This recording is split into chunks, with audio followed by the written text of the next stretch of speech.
16 phone തല്ലി പൊളിച്ചോളൂ. ഞാൻ ആരാടാ 16 ഫോണൊക്കെ തല്ലി പൊളിക്കാൻ? 16 ഫോൺ തല്ലി പൊളിക്കാൻ 16 ദിവസം വേണ്ടേ? Flash back. വരവില്ല നായകൻ ജോജു ജോർജ് ആണ്. നമ്മുടെ സാമിയേട്ടന്റെ കാര്യം തന്നെയാണോ നീ പറയുന്നത്? അയാൾ സാമിയേട്ടനല്ല, ആ സാമിയേട്ടനാ. അഭിനയത്തെക്കാൾ എല്ലാത്തിലും തലയിട്ട് തലവേദന ഉണ്ടാക്കുന്ന കലാകാരനാണ് അത്രേ ഇപ്പോ ജോജു ജോർജ്. അതെന്തിനാടാ പന്നി ഇപ്പൊ പറഞ്ഞതല്ല, പിന്നീട് വരെ അവസരം കിട്ടിയില്ലെങ്കിൽ വരവിന്റെ സെറ്റിൽ മാത്രം 15 or 16 സെൽഫോണുകൾ എറിഞ്ഞു പൊട്ടിച്ചു എന്നാണ് ദൃക്സാക്ഷിയായ ഒരാൾ എന്നോട് പറഞ്ഞു. മുന്തിരി കരിന്തിരി എന്നൊക്കെ ഇവിടെ പറഞ്ഞാലുണ്ടല്ലോ, നിന്റെ ചെകിട്ട് ഞാൻ അടിച്ചു മൂളിക്കും, പറഞ്ഞേക്കാം. 15 or 16 ഫോൺ വർത്തമാനം പറഞ്ഞുകൊണ്ടിരിക്കുമ്പോൾ ദേഷ്യം വരുമ്പോൾ ഫോണിൽ വിളിക്കുന്നവനോട് ദേഷ്യം വന്നാലും സെറ്റിൽ ദേഷ്യം വന്നാലും ശരി, ഫോണിനെയാണ് ആദ്യം പുള്ളി.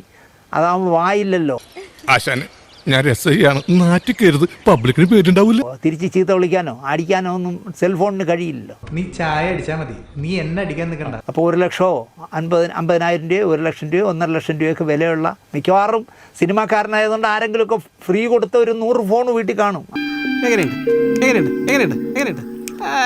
അല്ലെങ്കിൽ ഇങ്ങനെ ഒരു സെറ്റിൽ 16 ഫോണൊക്കെ അടിച്ച് പൊട്ടിക്കാൻ പറ്റും. അങ്ങനെ അയാൾ എറിഞ്ഞു പൊട്ടിച്ചു എന്ന് പറയുന്നു. 5 കോടി പ്രതിഫലമാണത്ര ഇപ്പൊ ജോജു ജോർജ് ചോദിക്കുന്നത്. ഇവൻ പറയുന്നത് വിശ്വസിക്കരുത്. ഇവൻ ഭക്ഷണം കഴിക്കാനും കള്ളം പറയാനും മാത്രമാണ് വാ തുറക്കുന്നത്. നിങ്ങൾ ആലോചിച്ചു, ഒരു ജൂനിയർ ആർട്ടിസ്റ്റിൽ നിന്നും വളർന്ന് സംവിധായകനും നടനും നായകനും നിർമ്മാതാവും ഒക്കെ ആയ ജോജു വന്ന വഴികൾ മറക്കുന്നതിന്റെ ഏറ്റവും നല്ല സൂചനയാണ്. 5 കോടി രൂപയാണ് പ്രതിഫലം ചോദിക്കുന്നത്. പിന്നെ ആവശ്യത്തിലധികം തലവേദനയും തരും. ഗുഡ്. ഈ കിട്ടുന്നതിലേക്ക് എനിക്ക് സന്തോഷമേ ഉള്ളൂ. ഇനിയും കിട്ടാൻ വേണ്ടി ഞാൻ പ്രാർത്ഥിക്കാം.